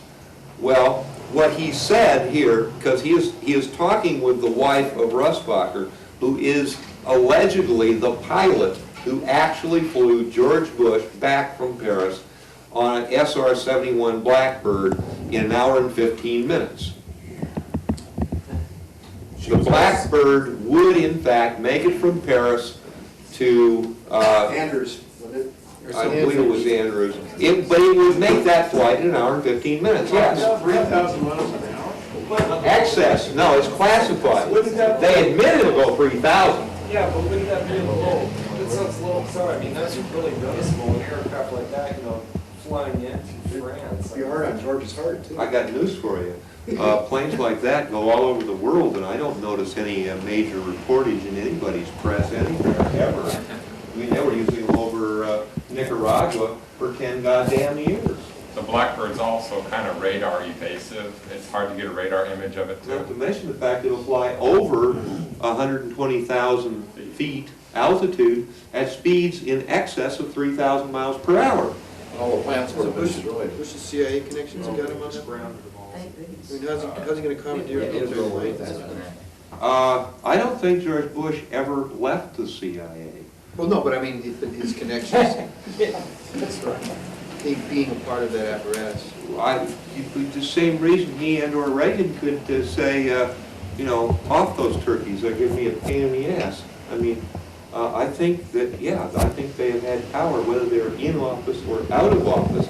That's like asking somebody like, you know, I suppose, you know, Meyer Lansky, you know, well, but do you have the authority to order people assassinated? Well, I mean, give me a break. Whose plane was this? It's usually the U.S. Air Force. This guy was actually... Let's hear it again. Well, according to the information, he was... According to well, we got 7 conversations going simultaneously. Which one would you like to have louder?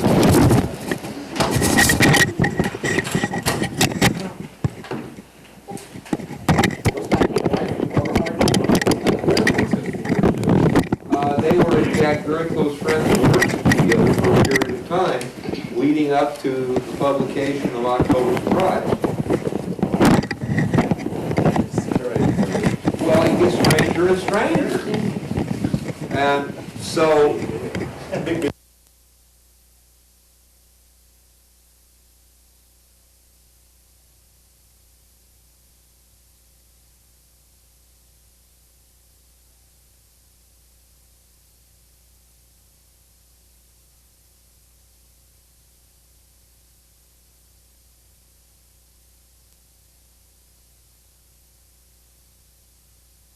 spooks. That's why it's important, you know, to get people like Woodward the hell out of journalism. If he wants to be an E. Howard Hunt and write fiction, that's cool. You know, same thing with G. Gordon Liddy.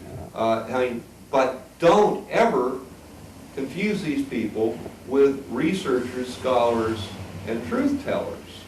And that's what's happening, and why it's becoming almost impossible to figure out what the hell is really going on. Is precisely because we have got so many people in the media that work for so many different espionage services that you now cannot tell who the hell is a conduit for whom. I mean, why is it that Georgianne Geyer, one column in 1 week, sounds like she's working for the rationalist faction that's out to do a coup against George Bush, and the next week she's doing a column that sounds like she's a stringer for the nutcakes because they want to bomb Cuba next week? I mean, is she playing both sides? I mean, you get all these bizarre contradictions. Was Martin implying that he knows who Russbacher's boss was when he said that? Well, let's play it again. Yeah. Back it up a little and listen to it again. Stevenson and William Stevenson. Monica, a former producer for 60 Minutes. William Stevenson, the author of A Man Called Intrepid. They have been interviewed on this program. Harry has also accessed their work on the Sentinel. Listeners can contact archives on audio for a miscellaneous archive show in which I interview those authors. And also, this will give you a clue to what we're doing too. One of the main sources they used for some of their information was retired General Eugene Tye. Eugene Tye was the chairman of the board of my magazine. He was a very close personal friend. He's the one who introduced me to Bobby Inman, Admiral Shapiro, the head of Naval Intelligence. And I mean, this will just give you a clue why we are able to obtain some information. But we could blow this whole story wide open by telling the world who Gunther's boss is. But to do so would expose that man and therefore ruin the entire operation. I would also emphasize. What, then, who, the name before boss, Gunther? Gunther. Yeah, his name is Gunther. Well, that's one of several different names. Is that Will? Pardon? What's his name? Gunther. Russbacher. And now, who is pilot? The pilot who flew Bush to and from the October surprise. Oh, I see. Something else, His first name, that's what I missed the first. Yeah, that's his first name. You mentioned Stevenson. Stevenson was father of the CIA. No, there's two different Stevensons there. One is an author of a book, and the other one is the subject of the book. Well, there's one called Intrepid's last. Well, you mean, but Intrepid's name was Sir William Stevenson, and that is not the author of the book. That was the subject of the other Stevenson who wrote the book about the subject, which was Sir William. Oh, the woman who wrote about the POWs, her husband is him. It's the guy who wrote the book about Sir William. He wrote They both have the last name of Stevenson, but they're not related. Oh, they both live in the Bahamas? No, one of them is dead. The other one isn't. The author is not dead. Sir William died. Okay. Yeah. Yeah. Confusing. Listen, I know it's confusing. He's a blackboard. I need one. Well, that's what is totally cryptic. Yeah. That's what is totally cryptic. Let's go back now. We've had a chance to let's recycle it just a little, because I think he said something that is what I have been now saying for several weeks. Because I said, Jesus, I smell a coup. You know, I really do. I smell one. And I think that's what he's talking about. Retired General Eugene Tye. Eugene Tye was the chairman of the board of my magazine. He was a very close personal friend. He's the one who introduced me to Bobby Inman, Admiral Shapiro, the head of Naval Intelligence. And I mean, this would just give you a clue why we are able to obtain some information.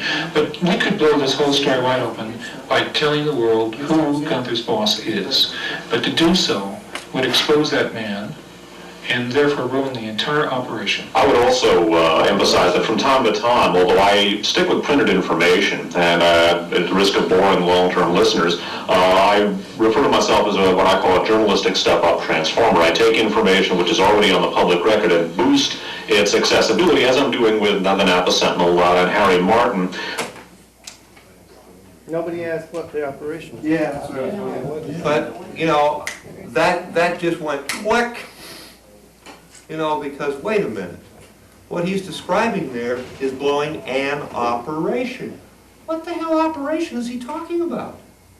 As if they are the people who are But planning. he's talking like he's part of the He's operation. worrying that he has the information to And he is part of the And we operation. can't talk about it because to do so would Jeopardize his buddies to in give the him field. the operation. My God, man. Well, but I mean, I went through that and I went, you know, like I say, when you're, you know, slogging along, listening to stuff, reading stuff, whatnot, you've got to have, you know, something, you know, that alerts you and you go click and you stop and you go, wait a minute, what was that again?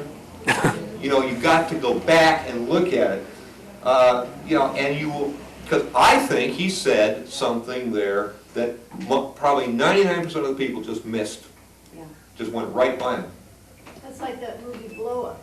Is he saying that Bush is his boss, or He didn't likely say. from an He just- outsider? Didn't say? I think it's the opposite. He's just saying he could blow it all open by telling who he is. Someone Well, unexpected. that infers to me that he knows. What was It certainly does imply that, yeah. the pilot, when he was doing this, was he on the Air Force's payroll? No. Navy. Well, that's uncertain. No, he misappropriated that plane. That's why. No, look, They were I think it'd be people get, in Air Force, dope in Air Force bases in unmarked planes, it's quite possible. Sorry, they refer to him as a CIA asset, like Randy was, or Posthumous, or any of those other people, so I understand. but there's other information that he was officially in CIA, that he was also officially in the Office of Naval Intelligence, and I mean, to some extent, the guy is, you know, crisscrossing at a very high level these different parts of the apparatus, and where he really resides, where he exists, you know, at this point, I don't know. But Maybe he's William Casey. possibly Casey's been cloned and he's now ubiquitous. I was reading the Nation where David Corn was saying how they should investigate this. They're saying, well, they should get phone records and credit card records and check the passenger list of commercial airlines to see if Greg and Casey people, you know, charge these. Took Pan Am on credit card names on airlines that fly to Paris. David Carn had to be jesting. I don't know, I mean, and then, That had to be a satire. They also wanted to get the records from the Reagan Library, which is under the key, which is in Ed Beese's pocket. That's right. Like, keep these records on file, so when they subpoena them, Ed Beese said, oh yes, I have a memo here. Do not throw away anything more than all yours did. That's really gonna be evidence that's gonna, like, reveal this stuff. Well, the proposition that Congress will investigate and come to the truth is something that stretches my credulity to the breaking point after having witnessed virtually a unending and unremitting succession of cover-ups from the last, I think, even attempt at an honest investigation of anything was probably the Kefauver investigation of organized crime in the cities of the United States. 51. Yeah. I don't think, I mean, if you come closer to the president, you've got the, you know, the House Assassination Committee, and not, I mean, we can't drop the rock on Congress for the Warren Commission, but there has been a really bad record, and it seems to be going downhill on a wide angle of a brick in terms of congressional investigations. How bad it can get, I think, will probably be established if they do in fact engage in an investigation of the October surprise. Because in Iran-Contra, they hired a 31-year veteran of the CIA as their chief investigator, who went all the way to Costa Rica to talk baseball and the weather with Eden Pastora. Who was that? Name was Polgar.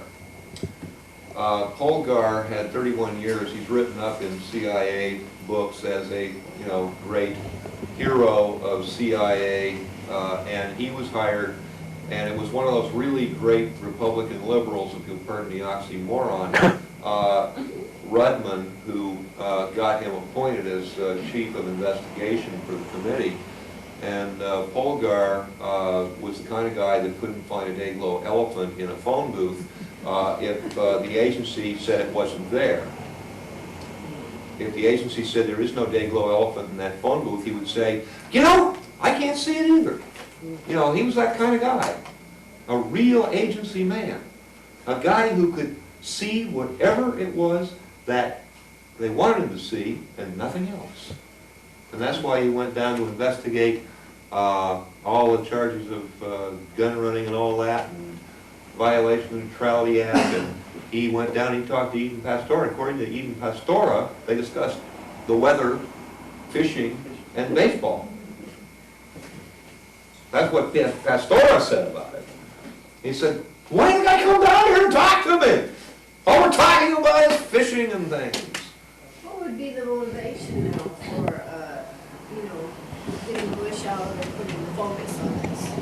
Because I think there are people who are starting to worry about whether or not there are going to be people standing on soapboxes yelling about the fact that the Bill of Rights has been trashed, we're living in a fascist police state, and we ought to overthrow the system. Except that there's a distinct possibility that it might be a little bit more devious than that, because there's a whole lot of people who were involved in a mini civil war in this country who still are around.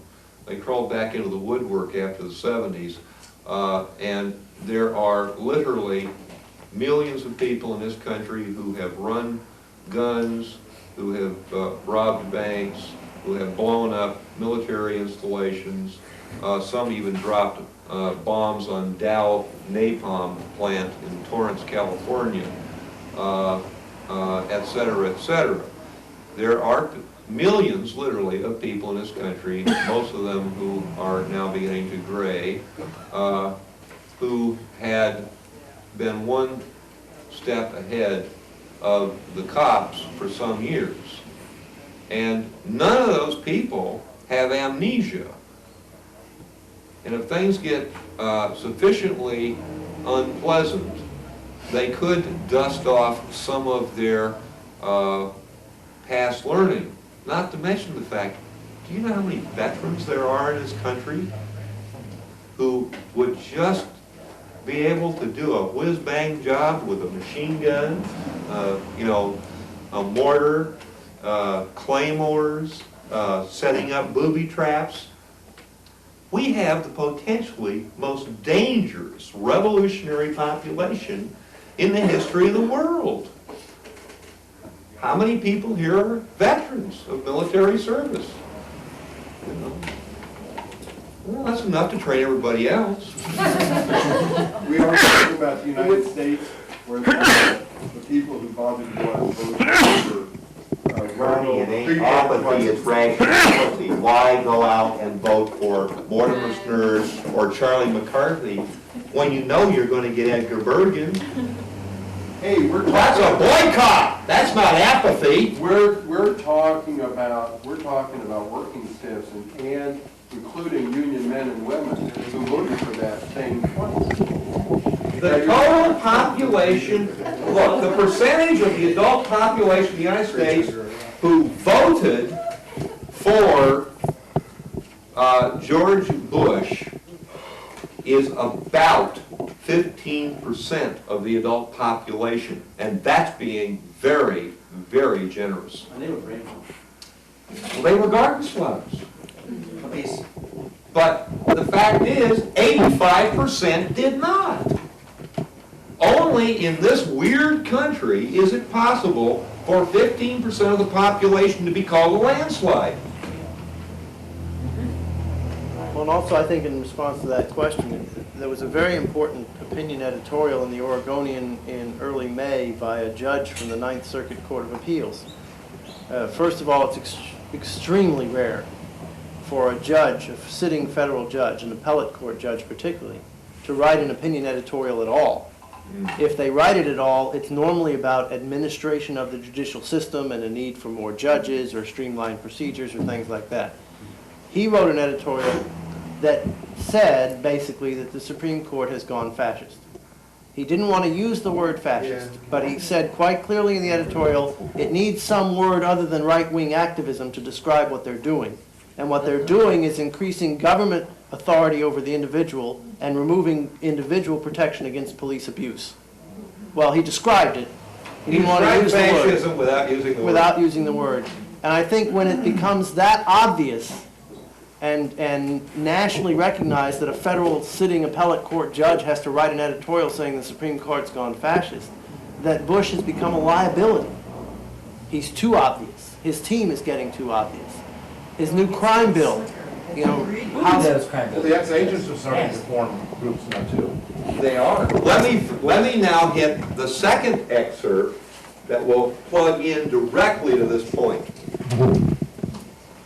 Mark Coleman again. Now let's try to take each point as it comes. Just very quickly, Ray, I have often wondered about the downing of the Hassenfuss plane, the fact that the pilots had their identification, their Southern Air Transport, that is in 180-degree variance with the general rules of military secrecy, and I have been convinced for a long time, and this is why people will call me any conspiracy theorist. I've been convinced that flight was set up. Who, in your opinion, set it up when and what information you have? There are absolutely factions within the CIA that hate each other. The biggest feud that is going on is between the Bush faction and my husband's faction, which he has never confirmed to me, but both Harry and I believe that it's the Navy intelligence faction. And so what we've got is we've got George Bush fighting Navy intelligence. Now realize that Navy intelligence literally created the CIA. George Bush was Navy intelligence. Navy intelligence is the most powerful intelligence force there is. In the world. And this, by the way, goes back, just by way of educating the listeners, that is my own information has long been that ONI is a force, the Office of Naval Intelligence is the force to be reckoned with. And it goes back to the days of sail when the main means of both transportation and communication between countries was by ship. So that obviously any intelligence work, whether you're going to find out who's coming into the country or what communications or goods are going, involved the shipping aspect. So that's when it goes Even back. Navy has a dominance in military policy, and like you say, presidents were all basically from the Navy. Interestingly enough, if you look at this recent war in the Persian Gulf, Well, we're having some technical problems here. I'm just wondering, can you just out of curiosity, hold your hands down? I'm not sure if it's a watch or no. Now it's okay, but we've been getting some static edge. Yeah. Okay, if you look at the war against Iraq, the CIA and the Navy did not play a very big role in this particular war. And my opinion is because the CIA and the Navy both were opposed to it. That's my opinion. It was Bush's war. It was Bush's war. Well, we've gone into that at considerable length. So now let's go back to the tape here, and in a couple of minutes we're going to take a break just to give everybody a chance to stretch, and the audience who are, I'm sure, busily plugging in their tape cassettes and turning them over so they don't miss information. Let's go back to the tape because we've still got a long way to go on this. Here's what Barbara has to say. You know, they're talking about major and serious divisions. There's another part in the tape. This is almost a 4-hour. Who is the woman who says my husband enjoys? That's the wife of the pilot, Rusbach. That's Ray. Rusbach. Why would she mean then if the pilot is his faction of the CIA? His faction being naval intelligence. Naval intelligence. Well, man, I mean, when you're trying to pay attention, it's a 3 aspirin headache. Now you know why most people prefer to be garden slugs. Who wants a 3 Excedrin headache? No kidding. It doesn't break out. It doesn't break out that way anyway, because if you look at naval intelligence, if you look at Ed Wilson being in Task Force 157, Ed Wilson being part of setting up the cocaine smuggling routes into the United States when Bush was head of the CIA in '76, Ed Wilson being part of the Letelier assassination, which Bush gave approval for. There are people in all these organizations with different allegiances and alliances. You can't say it's CIA versus naval intelligence. Exactly. Because, first of all, what is the principal purpose of a spy in the Office of Naval Intelligence? It is to infiltrate CIA and spy on it. And what is the principal activity of the member of the CIA? Well, that's to infiltrate the Defense Intelligence Agency and spy on it. And if you're in the DIA, who do you spy on the DEA, and if you're in the DEA, you spy on the FBI, and if you're in the FBI, you spy on the NSC, and if you're in the NSC, you spy on the JCS. That's job security. Pardon? Job security. Well, to some extent, we could end up with an entire population composed of people spying on each other. I know that in the 60s, I went to demonstrations where there were more spies than there were demonstrators. There's another spying on each other. There's another cut too, and that's the networks, the good old boy networks. If you look at who the friends of friends are in the agencies in different positions, and you look at guys like Odom, who was head of the National Security Agency, and people like that, positions they've served previously, you'll find that each of the key players has their own network of people around them that move between agencies and operations. Wasn't Odom on Carter's NSC for, I mean, Exactly. he was one of the 4 people who carried over along with. Odom is probably one of those responsible for debate. One of the moles. Yeah. Why would they be trying to get rid of Bush in this way if, given the... We haven't had an election since 1960, and that was suspect. No, in this way, that if they get enough, throw out enough trash on Bush that the Congress or whatever is going to do hearings, what good is that going to do, because they always trash the hearings anyway? So it's going to exercise in futility. There is one important caveat always to keep in mind, and in this case I don't think it's true. They will float things out to cause great consternation in the community, to distract you from other things, first of all, but secondly, to cause great consternation and criticism to be aimed at a person they know will get off. That it'll all come up to a head and the person gets off, and then they're better positioned than they were before they were attacked, because any future attack becomes just another one. Has anybody read the definition of coup d'etat lately? Not lately. Well, let me give you the verbatim definition, which is a sudden and decisive action in politics, especially one effecting a change of government illegally or by force. According to my calculations, we have had, let's see, 63, 68, 69, 72, 73, and 80. That's 6 coups in 20 years, which is 1 every 3.33 years. And from 80 to 92 is 12 years, so we're now 360% overdue for a coup. So why would I be surprised? I'm like a seismologist. I study earthquakes, and they're just standard odds for banana republic. Yeah, standard deviation. Now 3 standard deviations above the mean. So the prospects of having a coup d'état have just gone to one. It's now 1.5%. It's more likely that it will happen than it won't. Exactly, because it's 98.5% probable, just statistically. And if you approach the country like that, then it all makes sense.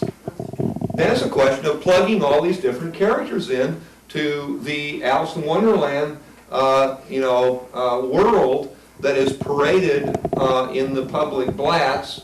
Because we're very much like back in the good old days with Plato. We're all sitting in the cave back then, and outside the wall, outside the mouth of the cave, there's a big fire burning, and things walk by between the mouth of the cave and the fire. And we are sitting there looking raptly at the wall in the back of the cave going, oh golly, look at that go by, And we're trying to make sense of what the hell's going on out there by watching the shadows on the wall. Well, Plato said, well, why don't you just turn around? And found out that if you do that, often somebody offs you. Because he was wrong about one thing. In the land of the blind, the one-eyed man is probably